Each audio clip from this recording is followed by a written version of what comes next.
Intro.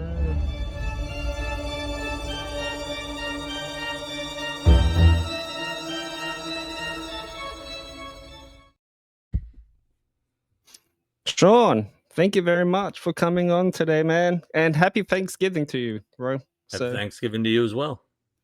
yeah. Because I only just remembered because it was Thanksgiving for you guys. Because I have a bunch of friends from the States that obviously celebrate it and stuff like that. So I'm hope it was assuming a you good do one for you, not. man. Not a big What's that, sir? holiday in Australia, I doubt. No, it's not. No, but I will celebrate it for my friends in the States, including you. So, and I love your collection behind you, man. The Kiss Dynasty Yep. um album cover at the back. That was the album that got me into Kiss when I was young, man. So Yeah, that seemed to be the height of their popularity in Australia was Dynasty and Unmasked. So yeah, yeah, it was. My dad saw them in the 80s or something like that for the Dynasty tour or our Mars tour when uh, Eric Carr was in the band. Unmasked. And That was the first time they went to Australia. It was 1980. Unmasked. Yeah. yeah, and I watched the footage on the Kissology DVD, man. And me and my dad watched it, and he goes, "That was a fun night." And I'm like, "God damn it!" I saw them the year before that on the Dynasty tour. So Yeah. I was 9. So Ah, nice, man. First concert. it was, yeah. Yeah. Ah, that's What a way to awesome. start. Yeah, mine was Deep Purple. Oh, that's not bad either. Yeah, no. Well, my first question for you today, man, is like, how did you get into horror? Oh God, I watched a movie. Yeah, That's pretty much it. Yeah, I don't know. I just always seem to be as far back as I can remember, just drawn to the monsters and creatures and the the scary stuff. I don't know. I can't really explain it. yeah, Um, but if it had a monster in it, I was a fan. I just I loved being scared, which yeah. it wasn't easy to scare me. Definitely isn't today. Um, Mm, but yeah, I just loved that adrenaline rush. And I don't know. I don't know which movie actually started it, but I mean, there was this movie. I know there was this one. I don't know what year I saw it. I was very young. I know it came out in 72. I was born in 1970, but I don't remember the first time I saw it. But I think yeah. it was a made for TV movie. It was called Gargoyles, Okay. and Stan Winston did the effects on it. Scott Glenn was in it, and that movie terrified me. Yeah. You watch it now, it's very corny, but it still, I will say this, it has some moments that I still get the chills. Like it almost like takes me back to how I felt when I first saw it. Um, and yeah, that, I don't know, that I remember having seen that on TV, and it used to play a lot. Like they used to, here in Southern California, they used to have a thing called the 3:30 movie, Yeah. and it came on at 3:30 in the afternoon. You never knew what it was going to be, and sometimes they would play Gargoyles, and I remember I would come home from school and I would wait and watch to see what the movie was going to be, and Yeah. hoping it would be Gargoyles. And now I own it on DVD, so Yeah. I don't think they Still, ever is did it a still? Blu-ray of it. I don't think it. I don't know if it's good enough quality to be Blu-ray because it was TV. So Yeah. Well, like a lot of like the old school horror movies these days now, they're all getting like the 4K digitally yeah, remastered release. Nightmare on Elm Street just released a 7 disc box set in 4K, which I've got. yeah. And yeah, dude, like they're so good in 4K. They're so good in 4K when you watch them. Yeah, I haven't picked that up yet.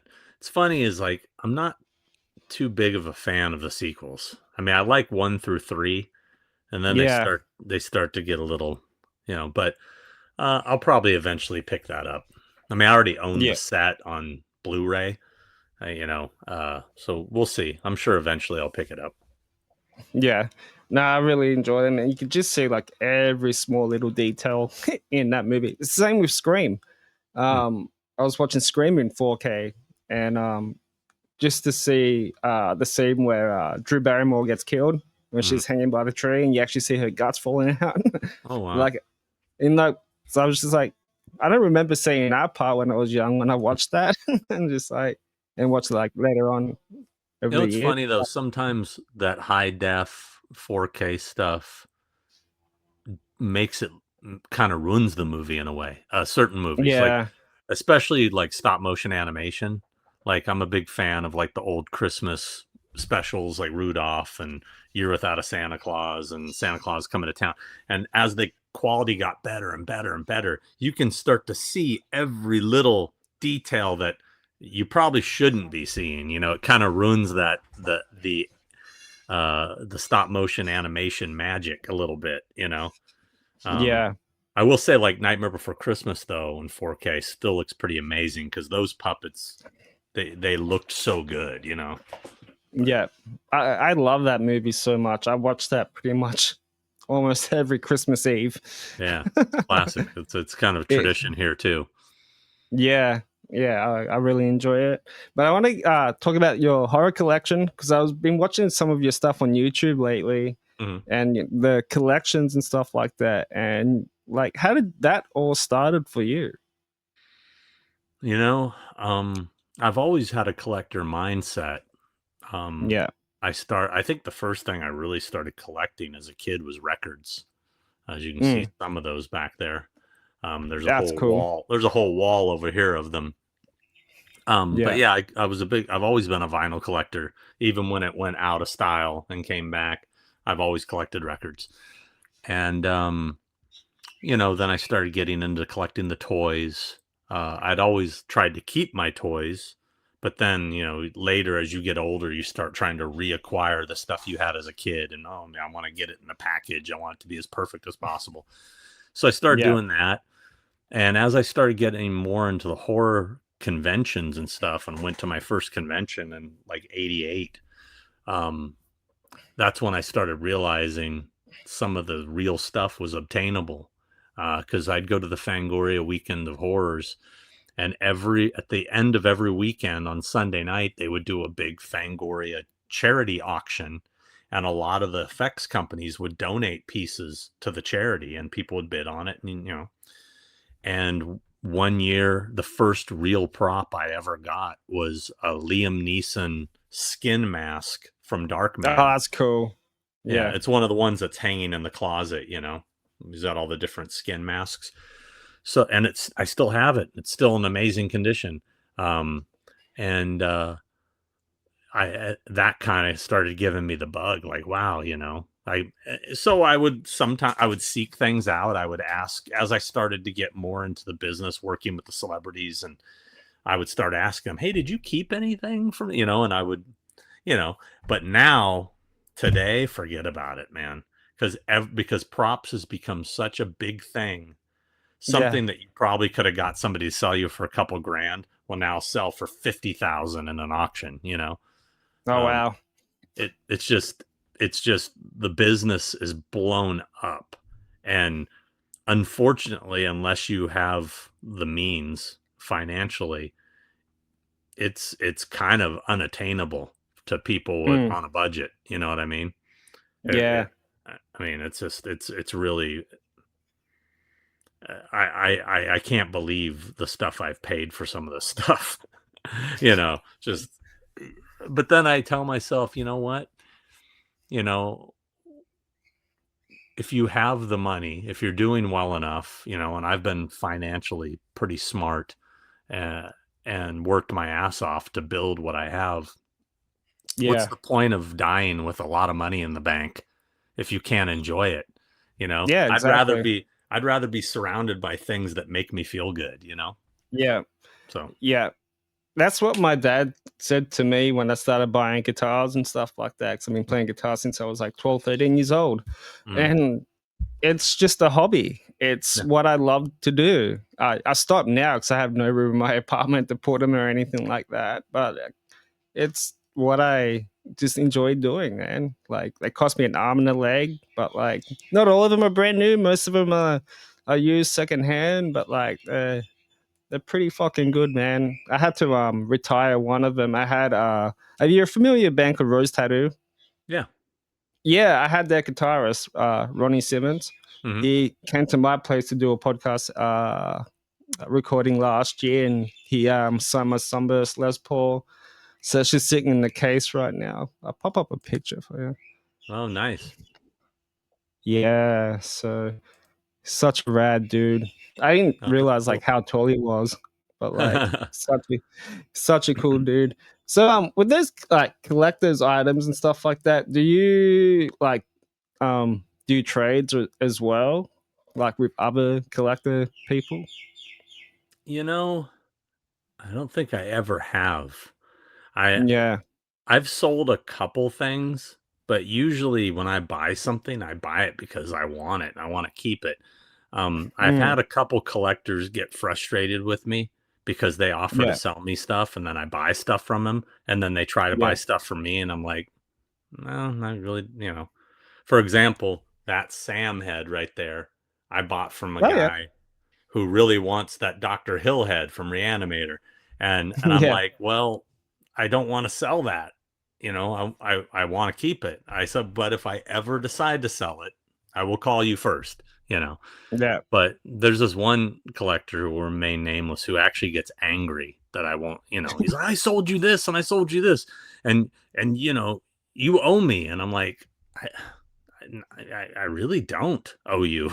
You know, I mean, you offered, I yeah. I bought bought them. it. Yeah, Yeah, you know, I mean, some people take it a little personal, but you know, I can't live forever. Somebody will get a shot. You know. yeah, yeah. Or maybe just have it like as a museum at your place or something like that, where people can Yeah, just walk in and just have a look. yeah. I mean, I wanted ultimately, I'd love to do a museum of some sort. I just don't know what that is. It just can't just be a museum. That's boring.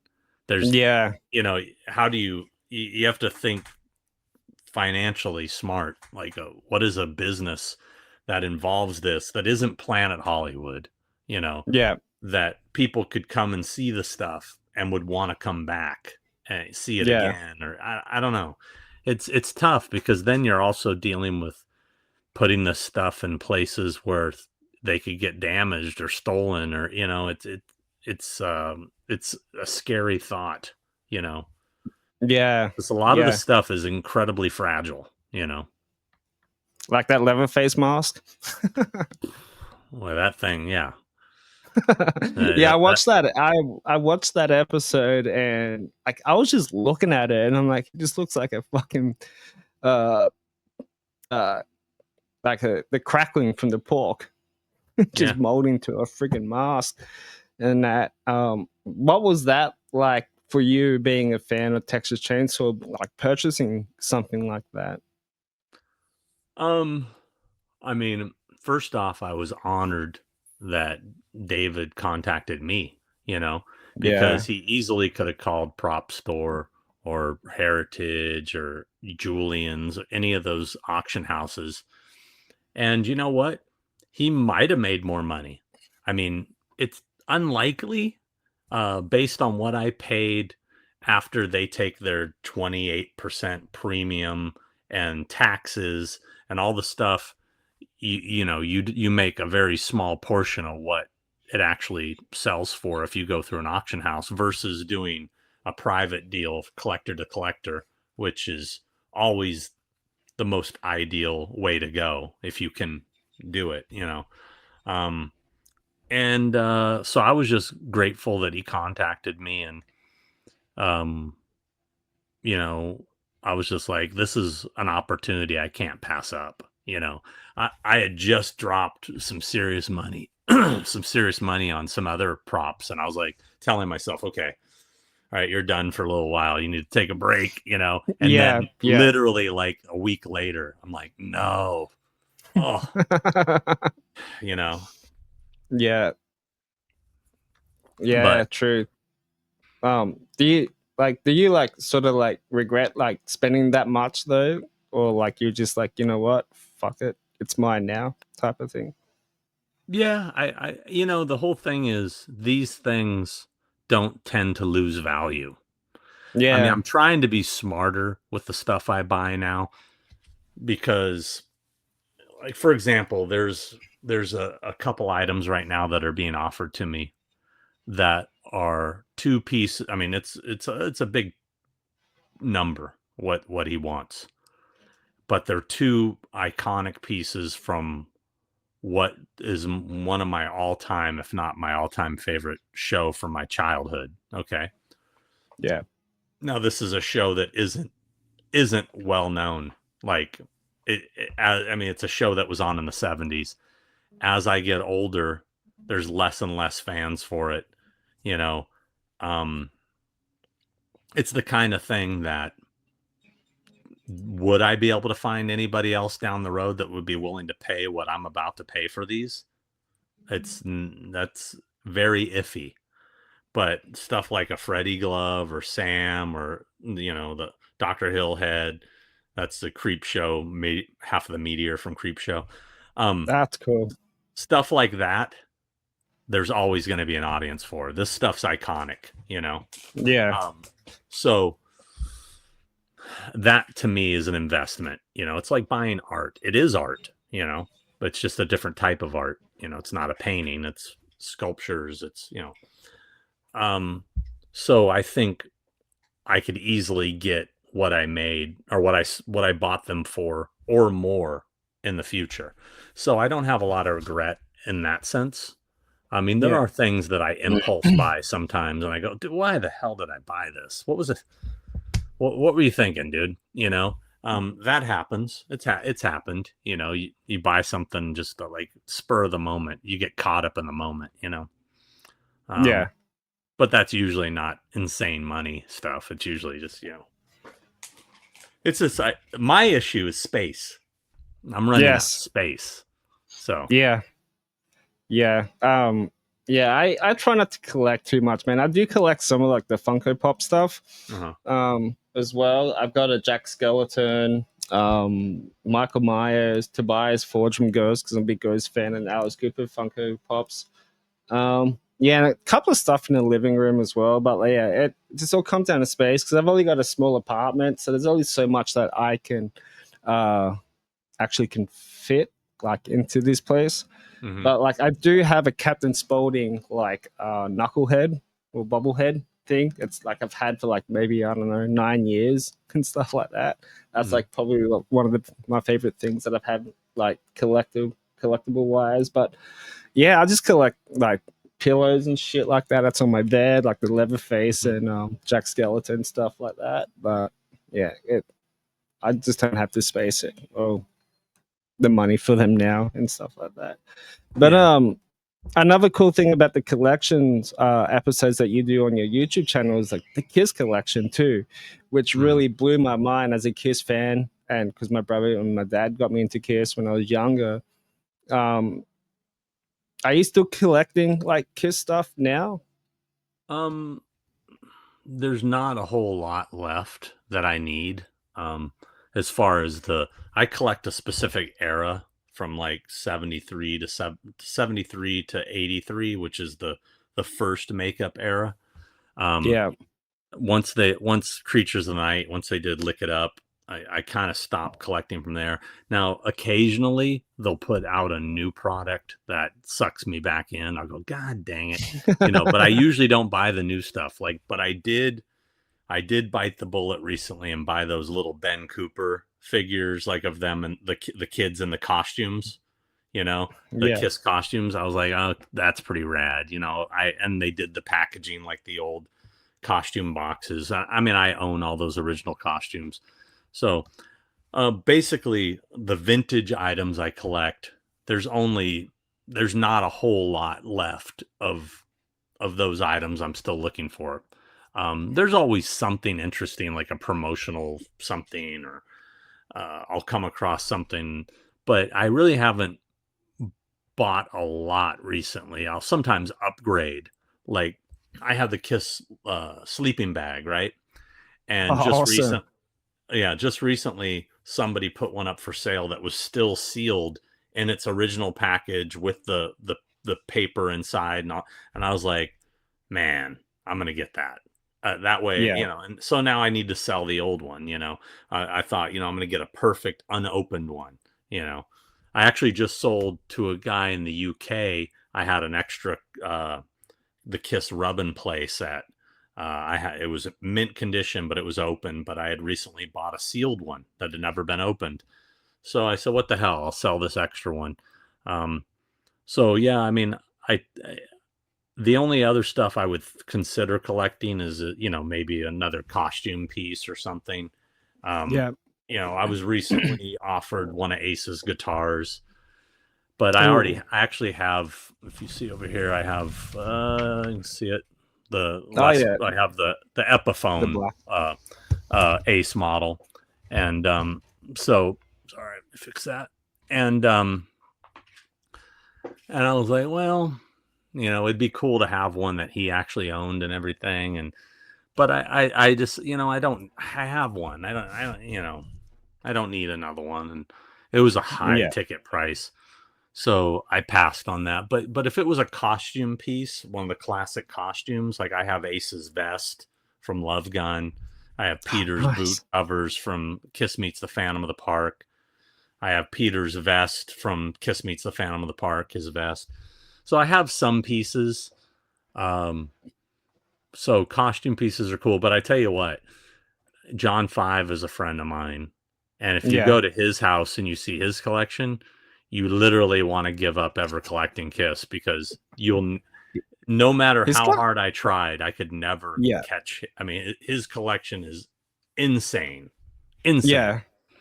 Yeah. I'm a big fan of. I saw him like not too long ago that he opened up for Steel Panther, and I Oh, got the okay. meet and greet. And he's actually just a really nice, humble dude and Yeah, stuff like that. I've saw him twice with Zombie and met him twice, once with Zombie and once on his solo tour. And yeah, he's got like a Kiss museum now or something like that. He's got like yeah. every single fucking Kiss collection that you can think of, every costume, every piece, just everything. It's like his telecast collection as well. Like it's insane. Yeah, yeah.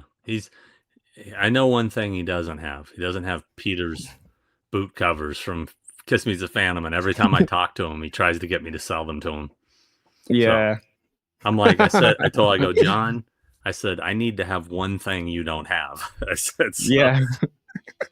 But the funny thing is, he wanted my Ace vest for a long time, and he finally just found one. So he got one Yeah. too. So I'm like, okay, well, I know they made multiples of those. Good luck finding the boot covers. So Yeah. Yeah. So like his Kiss museum's already opened up already now. his Kiss Museum. Yeah. No, he did a thing where he let people visit it for a Okay, short period of gotcha. time, but it's not Yeah. open to the public, and I don't know if he's ever going to do it again. Yeah. Yeah. I think I'm pretty sure Kiss did that as well. Have like sort of like a Kiss museum thing as well. Because I Yeah. think I've saw it on Metal and Monsters with Piggy Mm. D, and I'm pretty sure he did like a little episode on that or something. How they have uh, the band brought in everything that they had throughout their career from the beginning to the end, just like costumes, articles, friggin' stage props, everything. Like if I went in there, I think I'll probably cry, like Yeah, enjoy. it's in Vegas. It's called Kiss World. It's connected to Yeah, the mini golf, and it's impressive, but it's a lot of the new stuff. It's a lot of yeah, there's not there's not I mean, there is some vintage stuff, but quite frankly, John Five's collection's more impressive. yeah, yeah. It's yeah. If I ever like go to the States, I might have to stop by to that Kiss thing and stuff like that Yeah, it's one worth day. seeing. It's definitely worth seeing for sure. Yeah, for sure, man. And like another like guitar hero of mine, that has like a really quite awesome horror collection as well is Kirk Hammett. Like he's Hmm. really into horror as well, and I think he collects a lot of like posters and stuff like that. Yeah. And Posters, props. He has a Dr. Hill head. He has a Dr. Hill head from Bride of Reanimator, the one with the wings. yeah, Yeah. that's sick. Yeah, he's a big horror nerd. I actually saw Metallica for the first time ever. Like 2 weeks ago in Sydney. Hmm. They played for like 70,000 people, Who and opened? it was Suicidal Tendencies and Evanescence. Okay, so Ice Nine Kills wasn't on that one. I was hoping that Ice Nine Kills and maybe Pantera would open for them, but I Yeah. was happy with the other two bands and stuff like that. But it was like the first time in Australia in like 12 years or whatever it was. So Hmm. I had, as soon as pre-sales went, like I had to go. Like I don't care how much the money, how much the ticket was. Like I had to go to this fucking concert. Like, and I was mind blown, dude. Like fucking mind blown. My ears was ringing for 2 days. Yeah. It Yeah, they're was a great loud as band. fuck. Yeah, have you seen them live a few times? Oh yeah. Yeah, I first saw them Master of Puppets tour in 1986, I think. Oh no 85, way. 86. Yeah, with Cliff Burton on bass. Um Yeah, I've seen him a shit. few times, and Ice Nine Kills, I'm really good friends with the singer, Spencer, so, he invited us out to a bunch of the shows, so I got to go see Metallica open for him, or, them open for Metallica, rather. Yeah, Yeah. I think Ice Nine Kills are coming to Australia soon. I believe so. It's me. Someone at work was telling me about it and stuff like that. I I know think they're it's in the like yeah, UK right now touring, so yeah. So I think they'll be coming down our way very soon. I believe, from what I remember. But yeah, Kirk Hammett's a big horror collection guy, and also funny, I've never met him. I don't Kirk know him. Hammett. Yeah, I've been in the Oh, same really? room with him a few times, but I never have had a conversation with him, Yeah. and, I'm hoping someday, that we can talk props. So Put it down on your bucket list, man. You never know what would happen, man.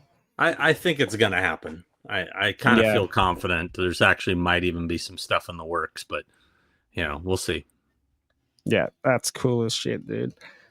That is cool, cool, cool. So I wanna next question I wanna like ask you about like meeting Ozzy.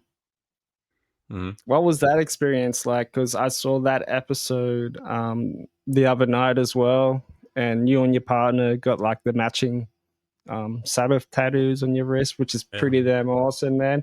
yeah, My buddy Zach from Def Comes Lifting went to the Back to the Beginning concert, which I think you follow on Instagram as well.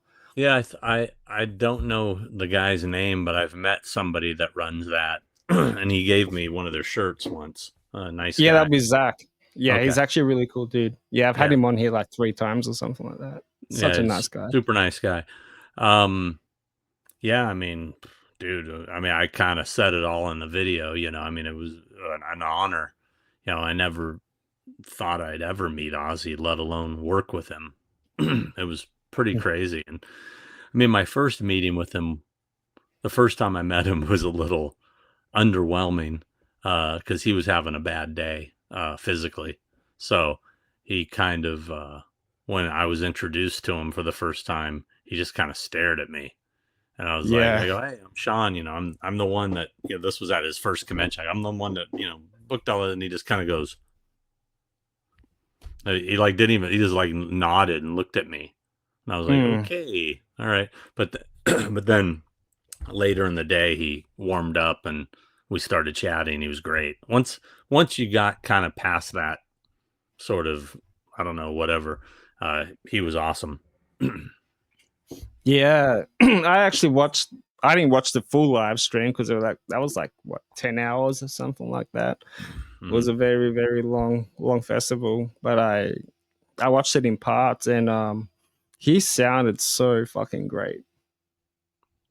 Yeah, I heard him singing in the house one day. I was over at their house to do a signing with him, and I went to the restroom, and his office was right by the restroom, and I heard him singing, and he was just singing. He wasn't singing an Ozzy song; he was singing a Buffalo Springfield song, and I Yeah. heard him singing it at full volume, and I was like, "Dude, he can still sing," because I didn't know if he could. Mm. He was Yeah, great. I've seen him live twice with Sabbath, and I, I think it was the final tour, the end tour. Uh-huh. They did a couple of years ago.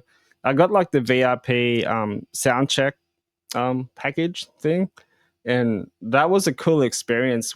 Like they took our phones because they didn't want us to record it and like post it up online. They wanted to like have that experience for ourselves and ourselves only thing, which is Mhm. fair, which I totally understand that. And I remembered when Tommy Clifford's just hitting the bass drum, and then I'm like, oh shit. And then Ozzy was at the mic stand and he looked at me, then he started nodding his head and he goes, oh, I am, man. I'm like, holy shit, what do I do? Mhm. And that was like a moment. I was like sort of like the little moment together that I've had. This made me think. I just when you said that, I just this I have this sitting out. You might see what Um, he wrote. It says I am Iron Man. It's the stickers yeah. on the thing. You can see. See. Oh, that is sick. Isn't that cool? That is And awesome, that's man. Geezer. That's Ozzy. That's Geezer. Is that like the original pressing of No, it's a reprint. Paranoid? It's one of Reprint. those it's one of those higher end like double LP, 180 gram. You know. So Yeah, I just happened to yeah. have it sitting there. So when you said that, I thought, oh, I am Iron Man right there. But that was really cool moment. That's something that I would never forget. Yeah. You know, forever and stuff like that. But they did give us like a souvenir thing, and it was like a picture book, and then inside the book had photos from the band from the beginning all the way up to the end and stuff Mm. like that. But then there's at the back there was like a little sleeve, and it was just like printouts of old flyers and tickets and all those type of cool things that they had all over the years. And that's like a really cool collector's item to have and so you can never buy that anywhere else. It was only for like those VIP ticket holder members, That's cool. people and stuff like that. Yeah. So that's just like sitting in my room somewhere. I've only opened it up a handful of times and stuff like that, but it's just something that like I am never going to give up or sell to anyone. That's mine forever. And when I die, that's coming to the grave with me. And that, but too. So when you were saying like you worked with Aussie, um, like what stuff did you guys like partnered on? Like, what did you guys? I was his personal appearance agent, so I was booking him into autograph shows like conventions. So Oh, that's cool. we ended up only doing I think 3 total. I mean, we had plans to do a lot more, but obviously he passed. And Mm, there were a couple that he was scheduled to do that he had to cancel because of some medical stuff. Um, but but I did a lot of private autograph signings with autograph dealers, memorabilia dealers at his house. So I would actually go over to his house and I would have those guys come meet me outside and I would bring them in one at a time and they would do like 300 items and then leave, you know. yeah. And I mean, dude, I remember when cuz I do that a lot with a lot of my clients, but we always do it at a hotel somewhere, like they'll rent either a ballroom or they'll rent a boardroom and they'll set everything up in there and the celebrity will show up, do the signing and leave, right? Yeah. Well, this kind of blew my mind when he was like, "Well, let's do it at the house." And I'm like, "You want these people to come to your house? Are you serious?" Yeah. Yeah. And they were fine with it, cuz he had a whole staff, there was always like 10 people around at Ozzy's house. So I think they felt pretty comfortable about it. But I remember every one of those people that came over to the signing are like, dude, I can't believe I'm at Ozzy's house. I'm like, I know, right? Yeah. We're doing the Yeah. signing in his kitchen. It's so weird. So Who cares? It's once in a lifetime like opportunity and experience to do that too, it man. was very convenient for him. because Mm, he just had of to. his condition. Yeah, it was his kitchen. Yeah. So, Yeah. Are you still close with the Osbournes now? Like, do you still keep in contact with like Jack Kelly and Sharon and stuff like that? I haven't spoken to Sharon or Kelly since Ozzy passed. I've spoken to Jack a few times, and Jack and I are still doing conventions because that's how I got working with him. I was working with Jack, and Oh, Jack sweet. and Jack brought the family to me. Now, I have still had some interest from conventions in having Sharon and Kelly as well. I don't Yeah. know exactly what I know. Jack said he thought his mom was still interested. Wasn't sure about Kelly. Me personally, my gut was I didn't think Kelly really enjoyed it that much. I think Yeah. she was doing it more because it was the whole family, Yeah. and if she was the one missing, it would look weird. So, uh, I think now that her dad's gone, I would be surprised if she did another convention, but you know, never say never. We'll see. Yeah. True. Which was the I title remember of a the Sabbath album. Anyway. I remember the Osbournes, man, on TV, and they used to be like our family family time gathering on the weekends to watch it. Yeah. It was real, man. That Being whole in that show was all real. being in his house was like being in a live episode of the Osbournes. It was so crazy. The dogs Yeah. running around and barking, and Ozzy yelling for Sharon. I mean, it was like being in a real life episode. Yeah. No, that is rad, man. Well, since we're like coming to the end of like 2025, and there's all these like cool horror movies that's coming out towards the end of the year and next year's, is there any horror movies that you're super excited for to be coming out next year? Hmm. Uh, Nothing I can think of at the moment. Yeah. Um, I mean, give me some title. I can't really think of it. Give me some titles, and I'll let you know if there are ones. I mean, because oh yeah, I want to see that. I don't know. I can't think anything off the top Scream. of my. Will Scream Oh 7 be coming yeah, out next year? I mean, I am looking forward to seeing Scream 7. Um, Yeah. um, I was just invited to the premiere of Five Nights at Freddy's Part 2, which, you know, I enjoyed the first film. I'll see it, I mean, yeah, we'll see. I don't know if we'll see if I make it to the premiere or not. It's this Tuesday night, so I don't know. Ah, But, nice. but, I don't know. Yeah, I can't really think of anything else I'm super excited about. Yeah. No. No, Yeah. I mean, but then I'm just again, excited to see Scream when it comes out. I've got very high expectations for that movie. yeah, I'm definitely interested in seeing what they do. Yeah. Yeah, same.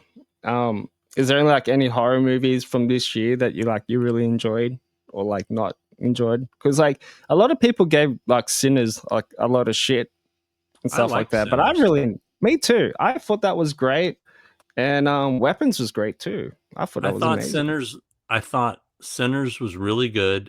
It was a little too long. You could have shortened it Yeah. up, tightened it up a little bit. Weapons, I liked parts of it. I was a little Mm, underwhelmed with it. I thought it was a little overhyped. yeah. I also thought it was a little too long. Yeah. Um, but what is that? Is it was it called? Was it Bring Him Back or Bring Her Back? Oh, bring it back. Yeah. Yeah, I mean that I thought that was really well done, but it's one of those movies that it affected me as far like Mm, it made me uncomfortable. yeah. But it isn't a movie that I walked out of going, oh, I can't wait to see that again. I didn't feel like Mm, I felt like I don't ever need to see that again, but I enjoyed it and it was well made. yeah. But I don't know. It's hard to get me hyped for a movie these days. I mean, the most excited I was for a movie in a long time was Tron Ares, and it's not horror, 'cause I'm a big Tron Yeah. nerd, and I loved it. I Yeah. went and saw it twice. So Oh, nice. Yeah. I'm really keen to see or it's already out now, Predator Badlands. Apparently you that's know, really it good. looked terrible because I hate the design of the Predator. Yeah, But everybody that I know that's seen it says it's amazing. So yeah, I've been meaning to go check it out. yeah, yeah. Same. Probably like probably sometime this week when I'm not at work or anything like that. I mean, we just But binged Stranger Things, the 4 episodes last night. oh, the new one, right? The Yeah, new season. yeah, Yeah, yeah. I try getting into those, man, but like they're cool and shit. But like it's like one episode's almost like watching a movie, pretty much. Like yeah. I they kind go of for a long feel time. like I've come this far that I need to just I actually liked last season. Um, Yeah, so far these 4 episodes, I'm a little. It's it, it's a little overdone. I mean, yeah, I mean, obviously, we're not dealing with a reality here, but still, the absurdness of the plot lines, you just like sit there and go, "Wow, really? You guys really want me to believe that you guys figured all this out?" And, okay, I don't know. I'm I'm hoping the last 4 episodes are really good because so far and not to mention all the kids, they all look weird now. I mean, it's like they went from being this cute group of kids to being some really awkward looking adults. I don't know. yeah, yeah. Well, they can't replace them, man. You got to keep the original cast in there and stuff like I that. guess. I do really enjoy Welcome to Dairy as well. The Yeah, that Pennywise. I've liked that more. Yeah, That I thought that is better than Stranger Things has been. yeah. Because I just like how they letting it build up and to bring Pennywise in, which Pennywise comes in. Spoiler alert! If anyone hasn't seen episode 5, he comes in episode 5 and stuff like that. And I think that's a great way to build up a TV series instead of just like having him on every fucking episode. Because like I'm pretty sure they're going to be doing like two or three more seasons after this one. Hmm. And I So also really was pleasantly surprised when they kind of revealed who Dick Halloran, because I was like, oh shit, that's from The Shining. I thought that yeah, was pretty cool. yeah, Because yeah, you're, I think it takes like 3 episodes before you figure out who it is. And yeah, when he starts yeah. when they're sitting on the porch and he starts talking about how him and his grandmother used to talk to each other, I was like, wait a second, is he? What's his name? What's his name? you know. So I was like, Yeah, I thought that was a really cool reveal. So yeah. No, I can't wait. I think that comes out every Monday here, in Australia. I think it's Each Sunday episode. nights here. Yeah, which I hate when they do that because like it just makes you want to watch all of them all at once, like what they did with Alien Earth on Disney Plus. But yeah, I'm all right with that. I'm You know okay with what? that. I kind of respect it. Yeah, I feel like kids today are too spoiled with the binging thing, that they just drop a full season of something and they can binge the whole thing. And I kind of feel like it kills the hype. Like when yeah, something comes out, like people are fucking stoked on it for like 2 weeks and then it just dies and people stop talking about it. I mean, yeah, even though Walking Dead, isn't what it used to be, but when it was new, and even the first 10 years of Walking Dead, everybody was excited for that new episode, man. It was like, dude, I can't wait to see what happened. I mean, and it became an event. It became like a thing that everybody was excited for. And we kind of lose that with the binging thing nowadays. So I'm okay yeah, with it. I'm okay with, I'm okay with wanting more, being like, yeah. shit, God damn it. I want to see what happens.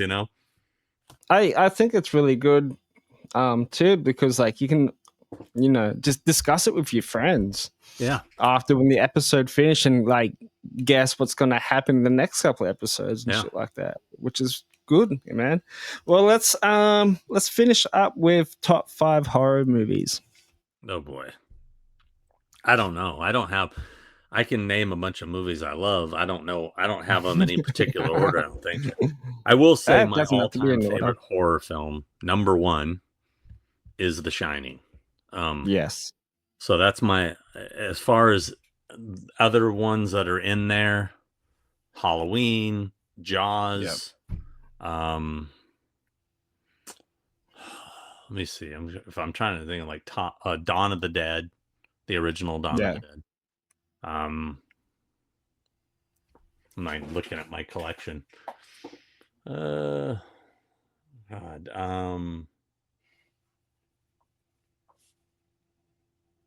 It's a tough one. It is, especially if you're saying top five. Yeah. So I've named four. You got one more. Yeah, One let more me from a look. friend.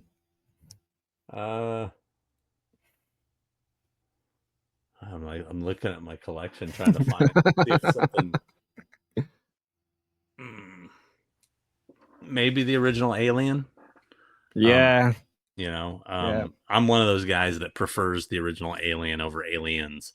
I love Yeah. Aliens, but They're all great. Yeah. Alien was terrifying. That when I Yeah. saw that movie when I was that movie scared the shit out of me. But yeah, I mean those are five of my favorite. I know as soon as we end this, I'm gonna go, oh fuck, I forgot something, but yeah. Yeah. Whatever. I had a lot of people that come on here. They all did that and they'll message me saying, I didn't say this. I should have picked this. I'm like, it's all good, man. It's Yeah, all I mean, good. I'm fine with the five I just named. Those. Yeah. Oh shit, Texas Chainsaw Massacre. There you go. Yeah. Well, I How'd do I have the forget pillow. that I one? thought I might have. I do have the pillow, so I feel like I might have gave it away for you there. Yeah. No, it just popped in my head. I was just like, what? I know I'm forgetting a big one. I think I'd probably Yeah. put Texas Chainsaw Massacre over Alien, Yeah. but they're very Two different good. films. Yeah. Well, sci-fi versus slasher. So Yeah. there you go, man. Sweet ass. Well, Sean, thank you so much for coming on. I really appreciate you for doing this and No just like problem. hanging out, man. This is what I like doing about these doing these podcasts, man. It's just a bro hangout. Oh well, I Like, appreciate you asking me, man. nah, anytime. I've been a fan of yours for a little bit now, and are you still doing the podcast as well? Yeah, it's just, I mean, every time I ask Chris, he's either sick or busy. Like I Yeah. asked him the other day, I go, "Hey, let's do it," and he's like, "Oh, I got the flu." I'm like, "Oh, come on," So I'm trying. It's Yeah. unfortunately, it's not a priority. Um, Mm. I'm still doing my other videos, The but film locations. yeah, filming locations and collection videos and all that stuff. I was actually out filming some stuff today. That's why I was out trying to get some stuff done before we started. Um, Yeah. I just thought it like popped in my head this morning when I woke up. I'm like, oh, it's a holiday. Everything's going to be closed. It'll probably be easy Yeah. to film some because I needed to do some stuff that were businesses. And it's a lot easier when you're filming businesses that are closed, So, Yeah. but Yeah. Sweet. Too easy. Well, I'll put everything, all of the links and stuff like that into the description area. Well, guys, thank you for watching. Don't forget to like and subscribe to this YouTube channel and share it to your friends as well. That will mean a lot. And follow Sean Clark on Facebook, Instagram, Twitter, YouTube, and go and check out his collections playlist on YouTube, man. You'd be surprised with some cool shit that he has. Until next time, everybody, take care and happy Thanksgiving to all my American friends too. happy Be Thanksgiving. nice to each other. Peace out.